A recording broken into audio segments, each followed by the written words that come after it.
Hi guys, Dr. Hess here from pdmom.com. I hope everybody is having a wonderful day. So, what I'm going to talk about today for PD Mom Safety Tip of the Day is a very common medication that you guys all have in your medicine cabinet. I have it too. Essentially, everybody does. Whether you have kids or don't have kids, you still probably have it in your medicine cabinet. And we are going to talk about how and why it can be so dangerous. So the medicine that we're going to talk about is acetaminophen, which is this, also known as Tylenol. Although it is not always called Tylenol, it can be called just plain old acetaminophen, depending on where you get it from. Here's a no-name version. There are multiple formulations of it. There's children's formulations and adult. The adult is usually caplets or tablets. The children's comes like this, and it's in liquid form. Liquid form. And it can also come in chewables and a couple of other ways. So before we go into the details about the dangerousness of it, what I want you to recognize now that I'm showing you guys all of the bottles is that there used to be two formulations for kids. There was a children's formulation and an infant's formulation, which was two different concentrations. And that was part of why it was a huge issue in the first place. Now there should be only one formulation of children's. It might still say infant up here, but the concentration is the same. That was the issue in the beginning, was that the concentration of the infant's formulation was different than the children's concentration. And so a lot of people were kind of not getting the dosing right, which can be a huge issue. And this is why acetaminophen, commonly known as Tylenol, can be so dangerous. It is, ingestions and overdoses of acetaminophen is the second most common cause of the need for liver transplants in the entire world. And the first, the most common cause of the need for liver transplants in the United States. Huge, huge issue. Those overdoses can be intentional and non-intentional, but overall, overdoses and complications of overdosing of acetaminophen results in 56,000 ER visits in the United States per year, 2,600 hospitalizations in the US each year, 500 deaths in the US each year, and about 50% of those 500 deaths are unintentional ingestions. The other 50% are intentional. Unintentional ones are usually the ones that are in younger kids that take this medication accidentally or are overdosed unintentionally by parents when giving it for pain or fever. So this is why we're talking about it, because most people do not understand or know how dangerous this medication can be. I mean, because most people think, it's over-the-counter medication. It's something that we can go to the store and buy. It's something that my doctor recommends that I give to my kid all the time for fever, for pain. And so how harmful can it be? It can be hugely harmful, as those numbers show. So we're going to talk about first unintentional overdoses, and then we'll talk a little bit about intentional. And I'm sorry, just to back up just a little bit, the reason why these overdoses are so dangerous, unlike a lot of other medications, is it doesn't take that much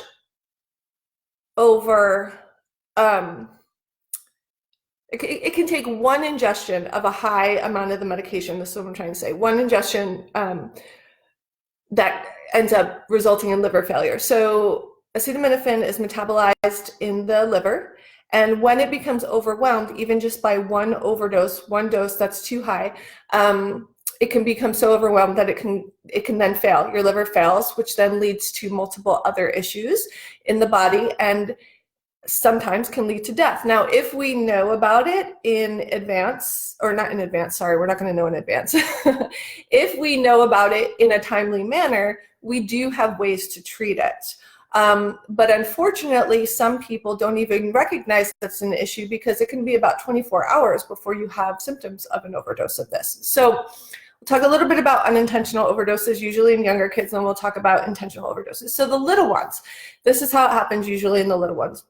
And unfortunately, I see it tons and tons in the pediatric ER. So oftentimes, kids will get a hold of a bottle, whether it be chewables or the liquid, which usually tastes good, right? Because the kids' liquid is usually cherry flavored, grape flavored, bubblegum flavored. They'll get a hold of the bottle and they'll open it. Childproof or not, we all know that kids can get into childproof bottles pretty easily, and they drink it because it tastes good. Other ways that it happens is a parent has either a sick kid that they're trying to kind of take care of and give Tylenol for fever. They open it up to do the dose. They put it down on the counter, walk away to go give the one kid the medication. The younger kid then comes up, grabs it off the table. My sister's getting it. My brother's getting it. Ooh, and it tastes good. And there they drink the bottle. Another way that it happens is unknowingly. Sometimes the parents will actually be dosing them inappropriately and be giving too much. It is not a difficult thing to accidentally give too much of this medication. It's actually, I personally recommend that if you're pulling out the dose, to use a syringe, even if your kid is old enough to use those actual little cups. If you pull it up in a syringe, you're much more likely to get an accurate dose. Then you can put it in a cup and have your kid drink it if you want them to drink it. So those are usually the cases of the unintentional overdoses that we see in the younger ones in the pediatric ER. And again, it happens all the time. If your child, if you find out that they've taken any acetaminophen, drank any acetaminophen, or drank any medication that you don't even know has acetaminophen in it, you call poison control and you always come to the ER. Acetaminophen is not one of those medications that you should wait and see at home. We want to see you in the ER because we can do some labs that will kind of tell us where they may or may not be with respect to ingestion, and we can treat if we need to treat. So this is one of those things that you don't just say, I'm just going to hang out at home and see how it goes. And a possible acetaminophen ingestion is an automatic ER visit.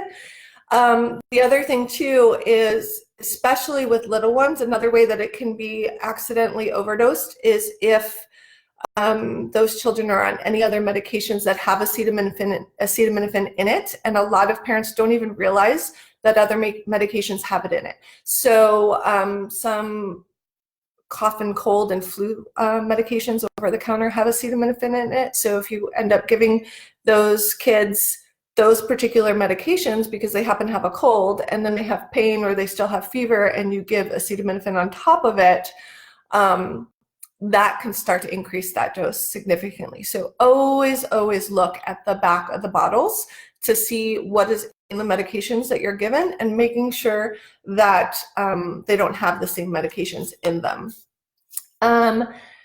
So now, intentional overdoses. Unfortunately, we see this a huge amount too.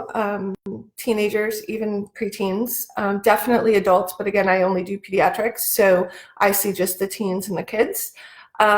It is a very important, it's very important to know about what medications you have available and in the house, just a baseline all the time, but especially if you have a teen who's having some difficulty, who might be having anxiety or depression, who has history of self-injurious behavior or suicidal ideation, suicide attempts, because Tylenol and acetaminophen can actually do more damage than a lot of the other medications that most parents think are concerning.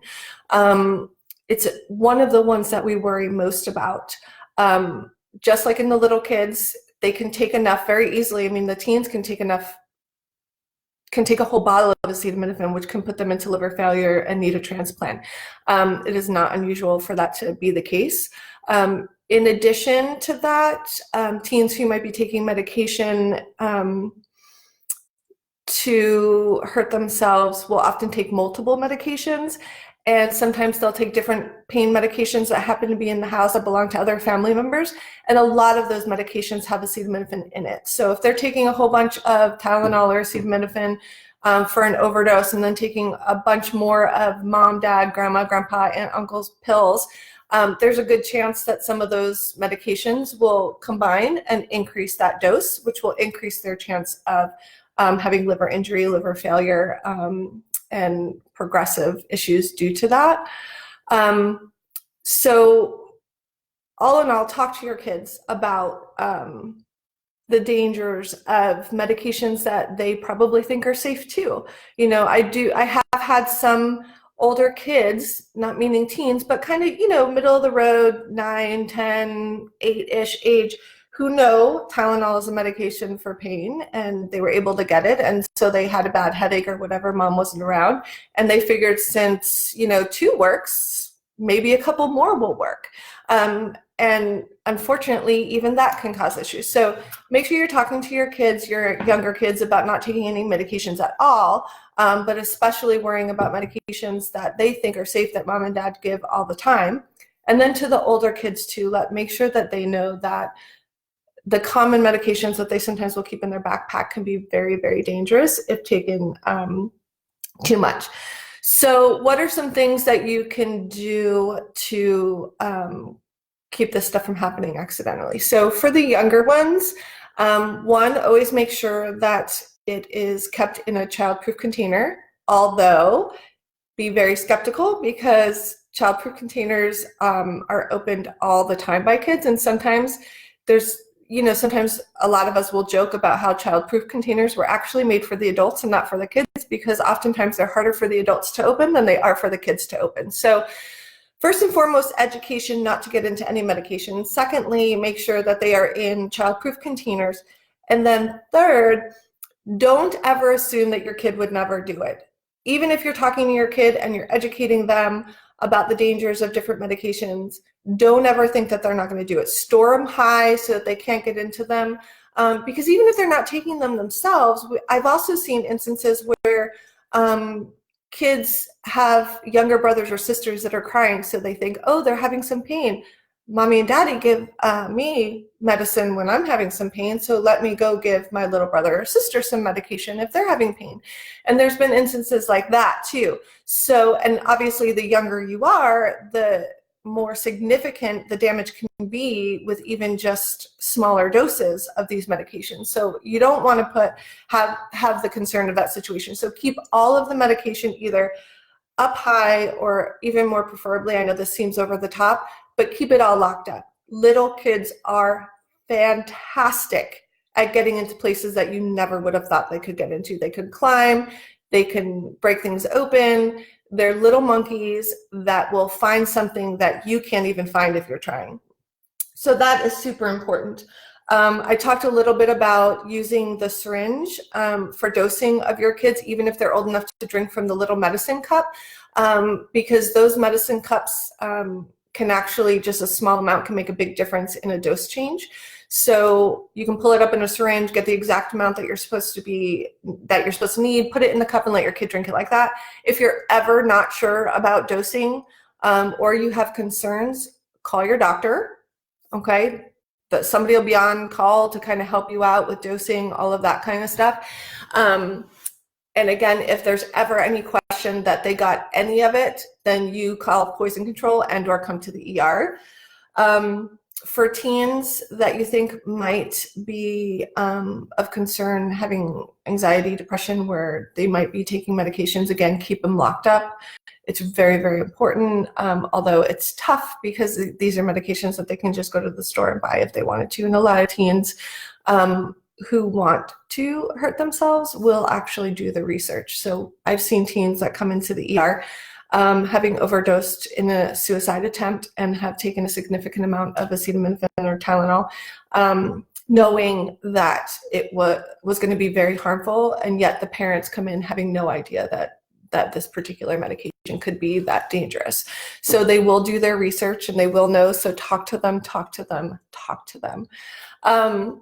There is lots of other medications.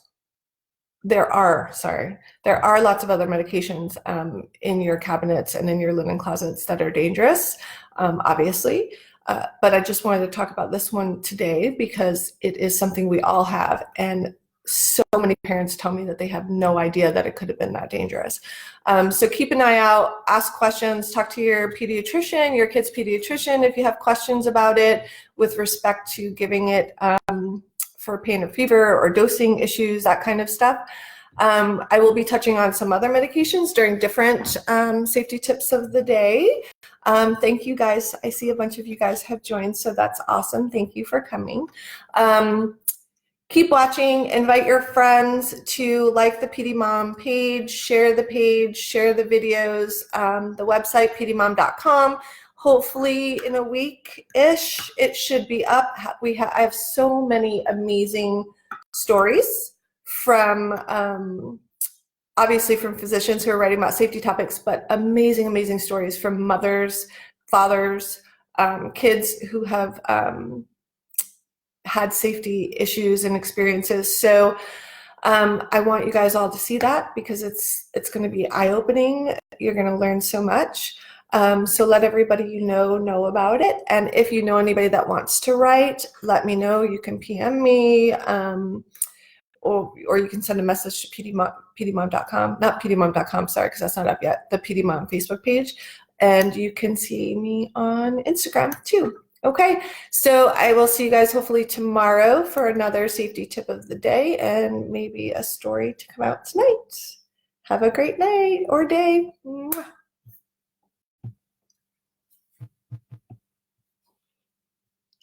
Ah.